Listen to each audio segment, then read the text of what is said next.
Bonjour à tous. سلام به همگی. امروز جلسه پنجم از دوره مکالمه زبان فرانسه از کتاب Communication Progressive du Français رو شروع می‌کنیم. Faire les courses. Faire les courses ça veut dire خرید کردن. Demander le prix. Demander ça veut dire پرسیدن. Le prix یعنی قیمت. Demander le prix ça veut dire قیمت پرسیدن. Dans une papeterie. به این مکالمه گوش کنید لطفاً. Bonjour monsieur, je peux vous renseigner? Oui, je voudrais voir le stylo à plumes s'il vous plaît. Oui, vous voulez mettre combien? Je ne sais pas, 40, 50 euros, ça dépend. Alors regardez ici. Ah, ce stylo est très joli. Il fait combien? 75 euros monsieur. Ah. Et vous pouvez me dire le prix de ce stylo noir?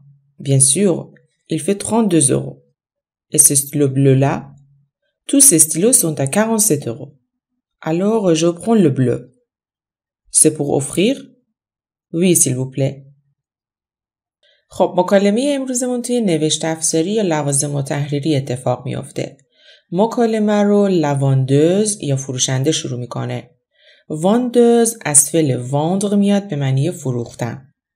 لواندوز میگه Je peux vous renseigner. renseigner یعنی donner des informations یعنی اطلاعات دادن.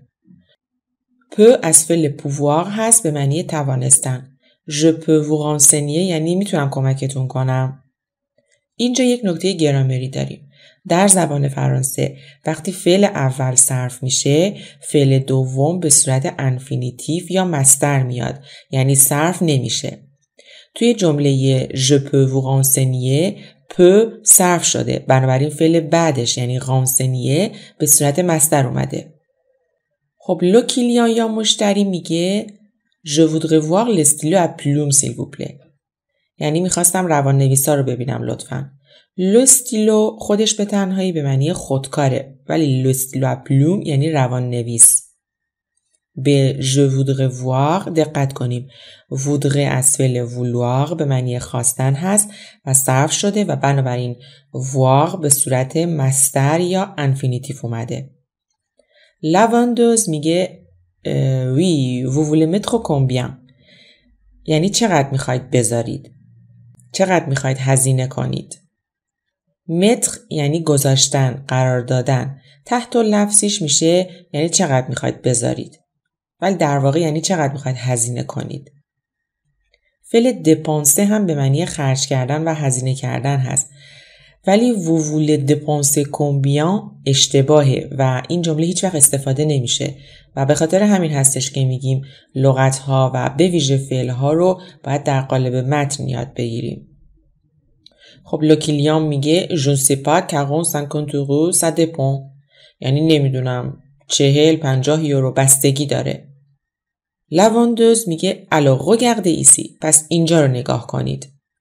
لو کلیان میگه ah ce stylo est très joli il fait combien این روان نویس خیلی قشنگه قیمتش چنده؟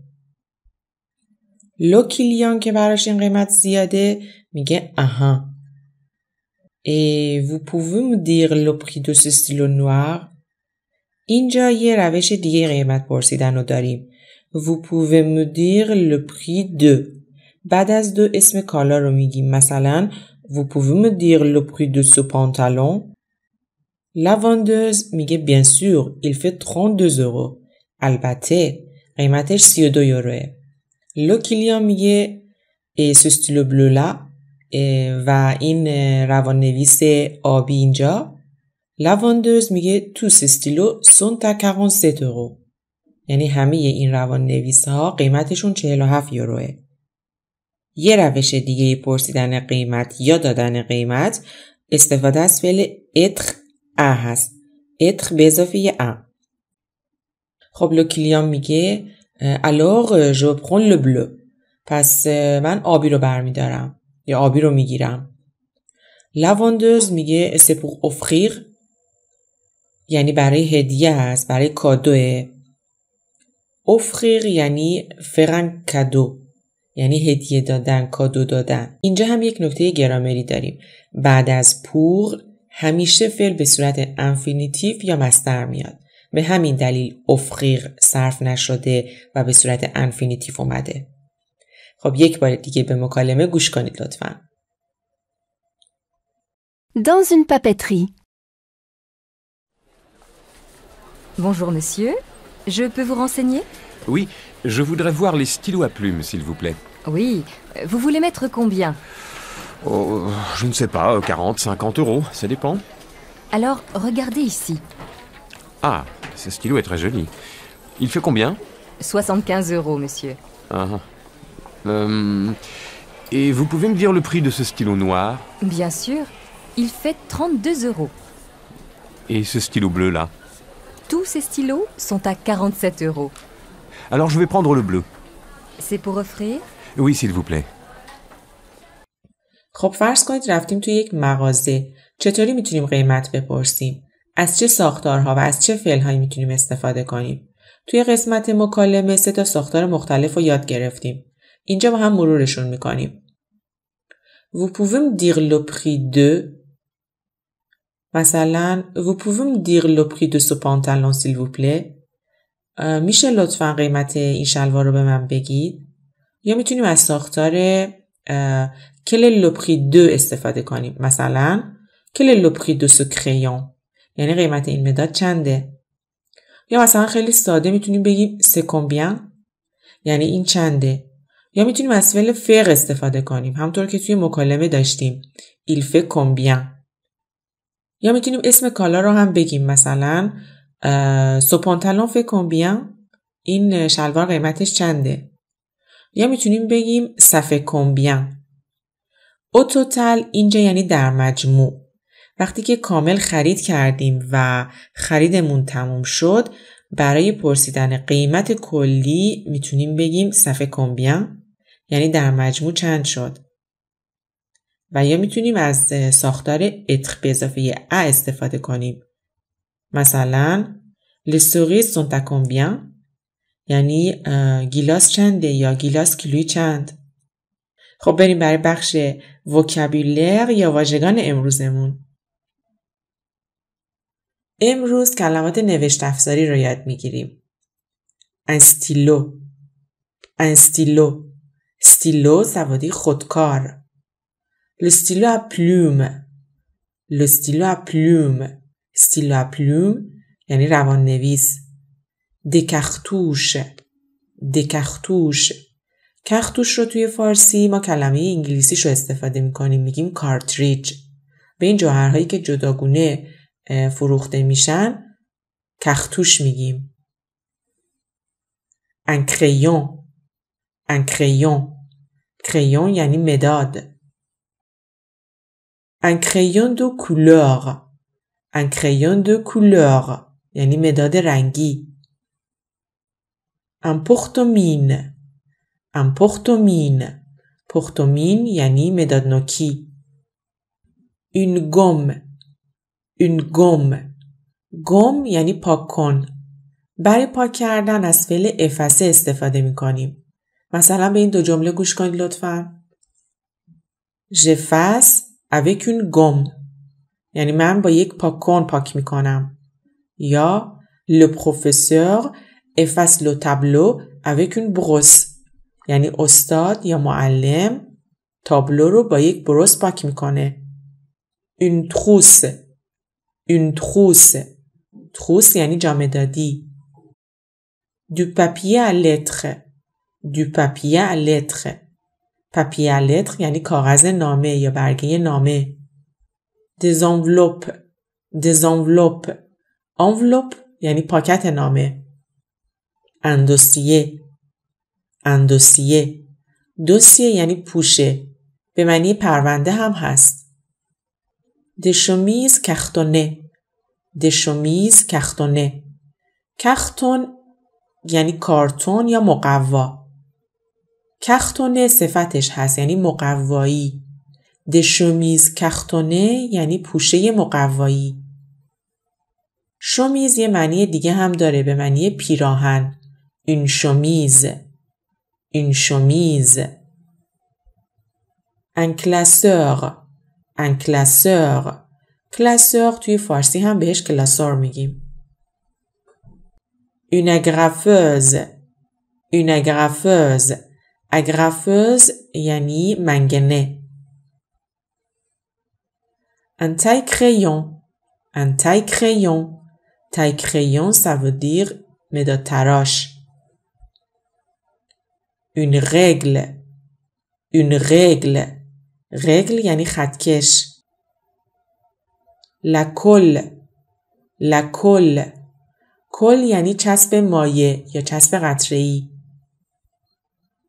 le ruban adhésif le ruban adhésif le scotch le scotch هر دو به معنی نوار چسب یا چسب نواری. des ciseaux des ciseaux ciseaux ça veut dire قیچی. c'est un nom masculin یعنی یک اسم مذکره. un cutter un cutter کلماتی که از انگلیسی وارد فرانسه شدن گاهی وقتها تلفظ یکسانی ندارن و شکل‌های مختلفی تلفظ میشن. مثلا بعضیا میگن کاتر بعضیا هم میگن کوتر که توی فارسی هم ما بهش میگیم کاتر. خب رسیدیم به بخش گرامر یا گرامر امروزمون. عنوان گرامرمون هست l'utilisation de l'infinitif یعنی استفاده از l'infinitif یا مصدر. همونطور که توی قسمت مکالمه هم توضیح دادم وقتی یک فعل رو صرف میکنیم فعلی که بلافاصله بعد از فعل اول میاد دیگه صرف نمیشه و همچنین بعد از pour از شکل انفینیتیو یا مصدر فعل استفاده میکنیم. از روی متن میخونم گوش کنید لطفاً. Si le premier verbe est conjugué, le deuxième est à l'infinitif. conjugué یعنی صرف کردن. میگه اگه فعل اول صرف شده باشه فعل دوم به صورت l'infinitif هست. مثلا je voudrais voir. Je peux vous renseigner. Vous voulez mettre combien? Vous pouvez me dire. Je veux prendre. Vous pouvez répéter.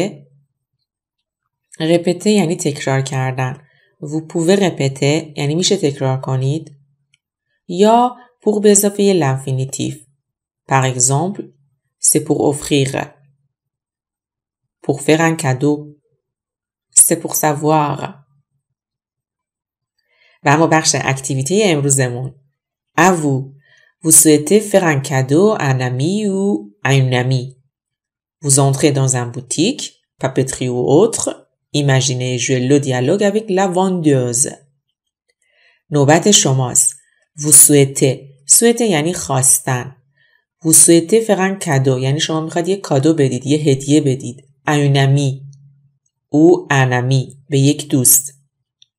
Vous entrez dans un boutique یعنی شما وارد یک مغازه میشید. Papeterie ou autre نوشت افزاری یا یک مغازه دیگه. Imaginez تصور کنید. Et jouer بازی کنید. Le dialogue avec la vendeuse. این دیالوگ رو با فروشنده. و مثل جلسات گذشته میریم کلمات جدید رو با هم مرور کنیم. La papeterie. Un stylo. Un stylo à plumes.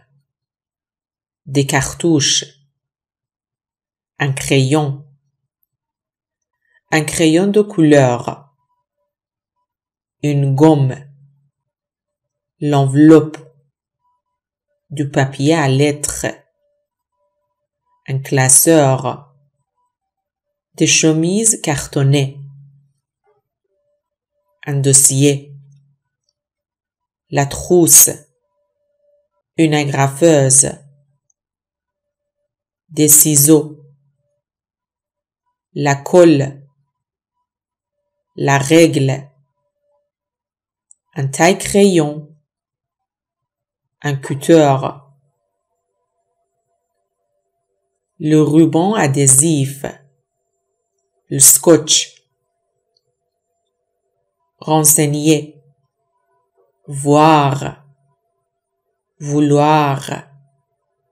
pouvoir, mettre, combien, savoir, dépendre, regarder, dire, le prix,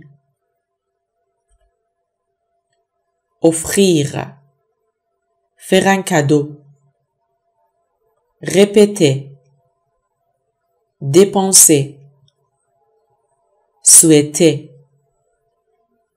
effacer, boutique, vendre, le vendeur, la vendeuse.